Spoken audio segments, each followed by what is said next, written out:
श्रोते हो, आता आपण ऐकणार आहात नांदेड जिल्ह्याचं वार्तापत्र. नांदेड महानगरपालिकेचा 1307 कोटी 73 लाख रुपयांचा अर्थसंकल्प स्थायी समितीला सादर. महापालिकेच्या स्थायी समिती सभापतीपदी भाजपचे वीरेंद्रसिंग गाडीवाले यांची निवड. आणि भारतरत्न डॉक्टर बाबासाहेब आंबेडकर यांची जयंती जिल्ह्यात विविध उपक्रमांनी साजरी. या आणि इतर घडामोडींविषयी ही माहिती. नांदेड महानगरपालिकेचा 2026-27 साठी 1307 कोटी 73 लाख रुपयांचा अर्थसंकल्प स्थायी समितीला सादर करण्यात आला. सन 2025-26 अर्थसंकल्पीय अंदाजपत्रक 1523 कोटी रुपयांचं होतं. त्यात विविध विभागांनी सुचवल्यानुसार 341 कोटींची कपात करून सुधारित 1182 कोटींचा अर्थसंकल्प सादर करण्यात आला आहे. विशेष म्हणजे अर्थसंकल्पात प्रशासनाकडून कोणतीही करवाढ सुचवण्यात आली नाही. नांदेड महानगरपालिकेच्या स्थायी समिती सभापतीपदी भाजपचे वीरेंद्रसिंग गाडीवाले यांची, तर महिला शिक्षण आणि बालकल्याण समिती सभापतीपदी भाजपच्या सदिच्छा सोनी यांची बिनविरोध निवड करण्यात आली. उपसभापती म्हणून निरंजना लांडगे यांची निवड झाली. महापालिकेच्या उत्पन्न वाढीसाठी आगामी काळात निश्चितपणे प्रयत्न केले जातील, अशी प्रतिक्रिया नूतन सभापती गाडीवाले यांनी दिली. दरम्यान महापौर कविता मुळे यांच्या अध्यक्षतेखाली झालेल्या महानगरपालिकेच्या सर्वसाधारण सभेत स्थायी समितीच्या 16, महिला आणि बालविकास समिती आणि 8 स्वीकृत सदस्यांची निवड करण्यात आली. माजी पंतप्रधान अटल बिहारी वाजपेयी यांचा नांदेड शहरात पूर्णाकृती पुतळा उभारण्याच्या प्रस्तावाला यावेळी मंजुरी देण्यात आली.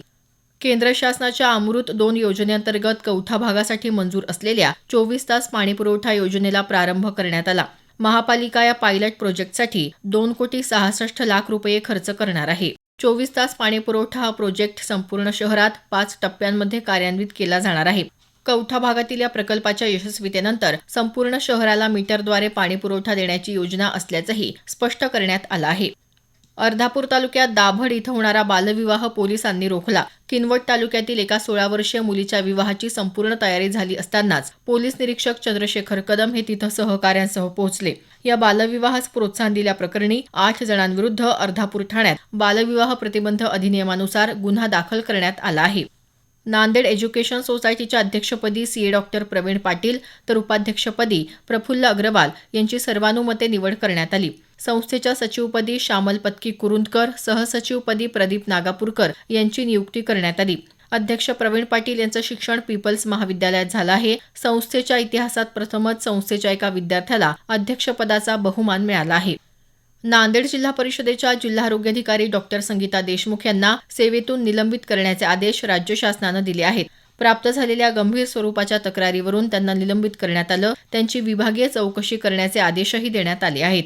घरगुती आणि व्यावसायिक गॅस सिलेंडरची अवैध साठवणूक करून चढ्या दरानं विक्री करणाऱ्यांविरुद्ध नांदेड जिल्हा प्रशासनानं कारवाईचा बडगा उगारला आहे. जिल्हा पुरवठा विभागानं श्रीनगर भागात धाड टाकून 10 रिकामे गॅस सिलेंडर जप्त केले. संबंधित व्यक्तीविरुद्ध गुन्हा दाखल करण्यात आला आहे. विष्णुपुरी इथल्या शासकीय रुग्णालयात झालेल्या खून प्रकरणात कर्तव्यात कसूर केल्याचा ठपका ठेवत भाग्यनगर ठाण्यातील सहाय्यक पोलीस उपनिरीक्षक आनंद राठोड आणि सहाय्यक पोलीस उपनिरीक्षक नागेश वाडियार या दोघांना पोलीस अधीक्षक अविनाश कुमार यांनी निलंबित केलं आहे. त्यांची विभागीय चौकशीही सुरू करण्यात आली आहे. उमरी तालुक्यातील कावलगुडा इथं भवानी माता मंदिरावर आंबील आणि भंडाऱ्याच्या कार्यक्रमात आंबीलमधून 200हून अधिक जणांना विषबाधा झाल्याची घटना गेल्या आठवड्यात घडली. आंबीलसाठी वापरण्यात आलेल्या दहीच्या माध्यमातून ही विषबाधा झाल्याचा प्राथमिक अंदाज आहे. लातूरहून मध्य प्रदेशात बुऱ्हाणपूरकडे जात असलेले 36 लाखांचं चंदन लोहा इथं जप्त करण्यात आलं. एका वाहनात वेगवेगळे कप्पे करून या चंदनाची तस्करी केली जात होती. या कारवाईत 36,75,000 रुपयांचं 1,470 किलो चंदन जप्त करण्यात आलं.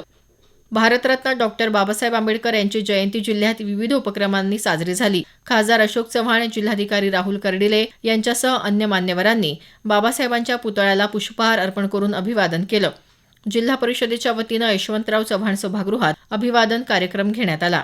श्रीरामनवमी जिल्ह्यात उत्साहात साजरी झाली.